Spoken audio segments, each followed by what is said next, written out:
Assalamualaikum warahmatullahi wabarakatuh. Alhamdulillahirabbil alamin wa bihi nasta'in wa ala umuri dunya waddin.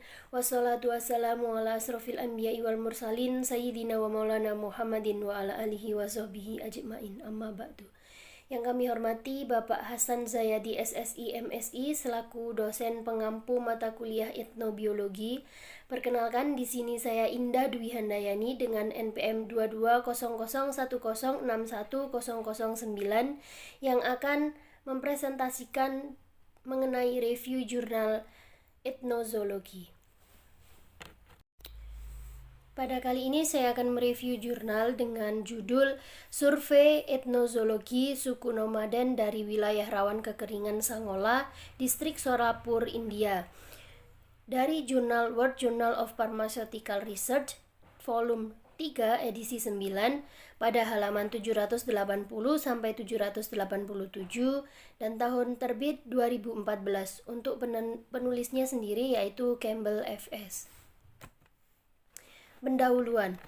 India adalah negara di mana lebih dari 1 juta komunitas aktif terlibat dalam pekerja kesehatan tradisional.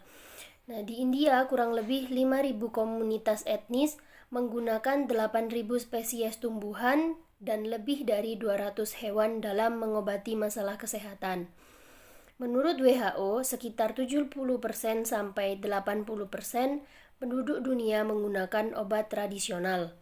Penggunaan hewan medis umum di daerah pedesaan dan perkotaan, dan hewan tersebut dijual oleh penjual herbal di pasar umum di seluruh dunia.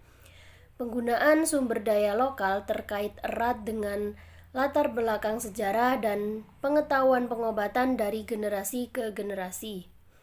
Beberapa produk alami yang digunakan dalam pengobatan tradisional dapat menimbulkan efek samping yang serius.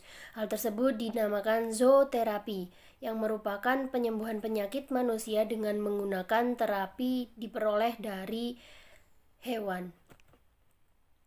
Untuk bahan dan metode, studi dilakukan untuk informasi etnozoologi tentang hewan dan produknya yang digunakan dalam pengobatan tradisional dari daerah rawan kekeringan Sangola selama 2013 sampai 2014. Nah, informasi dikumpulkan melalui wawancara dan diskusi kelompok dengan suku nomaden terpilih, yakni komunitas etnis Dangar. Informasi etnomedisin yang dikumpulkan meliputi nama lokal hewan, cara penyiapan, kegunaan, dan pemberian nama ilmiah dan spesies. Hasil pengamatan. Nah, berikut merupakan tabel dari spesies hewan yang digunakan dalam pengobatan oleh suku nomaden di wilayah rawan kekeringan Sangola, India. Dapat dilihat bahwa spesies yang ditemukan ada kambing dengan nama lokal Seli dan nama ilmiah Capra hircus. Bagian yang digunakan ialah tulang kaki dan tengkorak, yang digunakan untuk menyembuhkan kelemahan dan awal pemulihan setelah melahirkan. Kemudian ada domba dengan nama lokal Mendi, nama ilmiah Ovis aries, dan bagian yang digunakan ialah susu dan limpa yang digunakan untuk demam umum pada anak-anak. Kemudian ada lembu dan kucing yang sama-sama digunakan untuk mengobati penyakit TBC. Kemudian ada kelinci dengan nama lokal Sasa, nama ilmiah Lepus nigricollis yang digunakan untuk sakit perut pada anak. Kemudian ada rusa dengan nama lokal Harin dan nama ilmiah Cervix antilope yang digunakan untuk mengobati penyakit asma. Dan spesies-spesies yang ditemukan tertera pada tabel. Kemudian untuk pembahasan. Nah, dalam penelitian ini 21 spesies hewan ditemukan yang meliputi chordata 5 spesies dan non-chordata 6 spesies digunakan untuk mengobati kesehatan manusia oleh suku nomaden dari daerah rawan kekeringan Sangola, distrik Solapur, India. Nah, dari seluruh spesies, mamalialah yang memberikan kontribusi besar dalam penggunaan obat. Kemudian, komunitas nomaden sangat aktif di padang rumput dan berpindah dari satu tempat ke tempat lain untuk mencari tempat penggembalaan bagi ternak mereka. Mereka telah memperoleh pengetahuan dari generasi sebelumnya yang tidak terdokumentasi, dan sebagian besar kebutuhan makanan diolah dengan menggunakan produk asal domba dan kambing yang mudah didapat.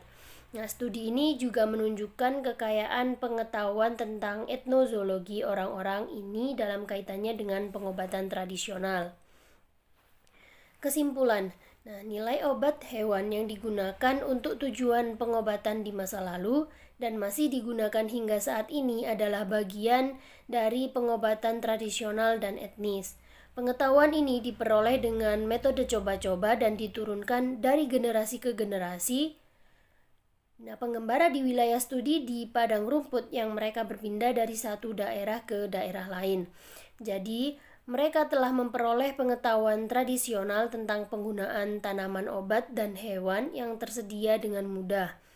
Pengetahuan ini relevan dengan sains dan masyarakat, meskipun tidak menawarkan keuntungan apapun di masa depan atau pengembangan obat baru dalam bidang etnozoologi, etnofarmakologi, dan sudut pandang konservasi. Mungkin sekian yang dapat saya sampaikan, kurang dan lebihnya saya mohon maaf. Terima kasih atas perhatiannya. Wallahul muwafiq ila aqwamit thoriq. Assalamualaikum warahmatullahi wabarakatuh.